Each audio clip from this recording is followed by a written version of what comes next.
organizers had hoped about 3,000 schools would take part, with students walking out for 17 minutes, one for each of the 17 people killed at that high school in Florida exactly 1 month ago.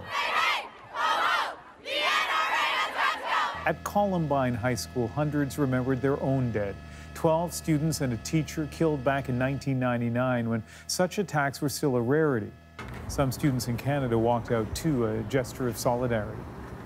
And where this all began in Florida, they remain passionate and determined.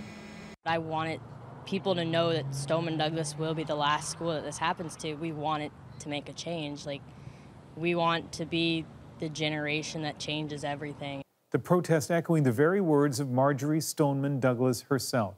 Be a nuisance when it counts. Do your part to inform and stimulate the public to join your action.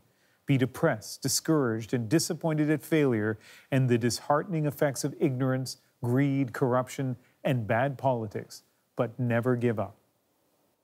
At the school named after the late environmentalist, they remember the 17 people who won't be coming back, and the lawmakers who the students feel have let them down. Many of the survivors aren't old enough to vote yet, but they promise they'll have long memories.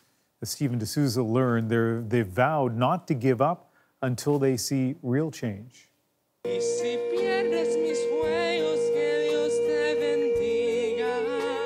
It's always been Diego Pfeiffer's dream to sing with a Broadway star. Monday night, it became a reality. So what do I say to these faces that I used to know? Impressed by their activism, Mandy Gonzalez from the hit musical Hamilton invited students from Marjorie Stoneman Douglas to join her Florida performances.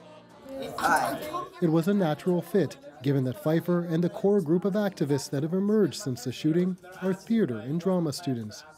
My friends were drama people. I don't mind the spotlight, but we do like the ability to change the world, and I think that's something that everybody wishes for, and right now we have it. They've taken center stage, forcing a renewed debate around gun control from the State House in Florida to the White House. We should work together to make our schools safe for our kids. Last week, Florida's governor signed a new law raising the minimum age to buy a firearm to 21 and banning the sale of bump stocks. A remarkable achievement given the state's history, but the students aren't satisfied. Many don't want teachers armed. They do want a ban on AR-15 style weapons and tighter background checks. In the aftermath of that terrible tragedy, we're taking very strong action. As you know, bump stocks. Both provisions were missing when Donald Trump announced his new gun control measures earlier this week. Like, we know that this is just something so that you could say that you did something. It's nothing. It's fluff, but first steps. It's a journey. So you have to write this ordinance yourself? I do. Along the way, they're inspiring change at the local level. In the nearby city of Weston, Mayor Daniel Sterner is trying to ban guns on city property. He's hoping to defy a Florida state law that forbids a municipality from creating its own gun regulations. Sterner could face a fine and removal from office. They are an inspiration and should be an inspiration to anyone and everyone that cares about this issue. The students are determined that while the flowers and memorials will fade and the media will move on, their activism isn't going away. After today's walkout, the next big event is a march in Washington on the 24th. They're expecting 500,000 people to continue the press for stricter gun control. We're pushing each other. It's a family that we kind of created, a family that runs a movement. A movement, he says, that will take advantage of every stage they have. For a while, I didn't know why I was on this planet. I liked to act and I liked to be an idiot, but I didn't know what any of that was coming to.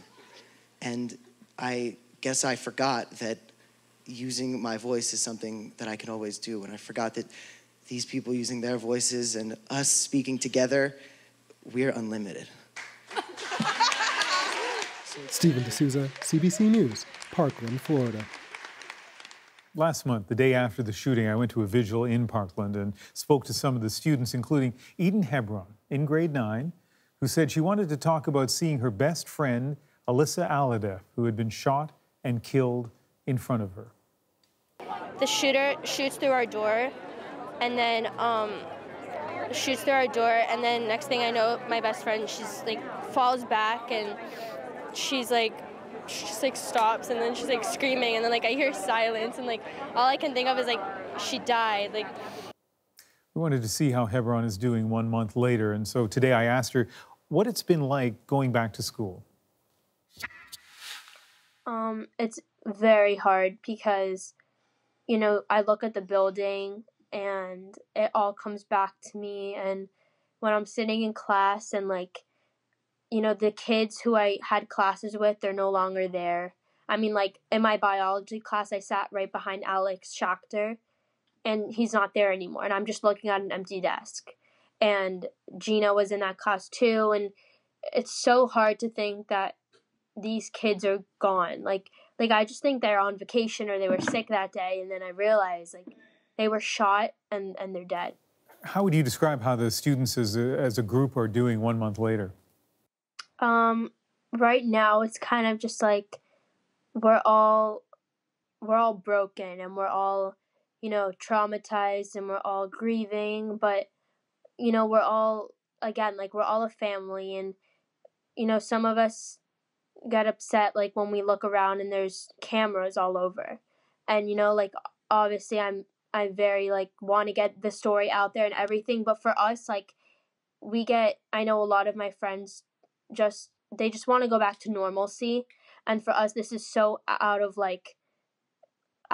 any one of us could imagine, that we all kind of just want to get back on track, and we want to be able to not act like it was before, but be able to do the things normally that we were able to do before. How long do you think that's going to take?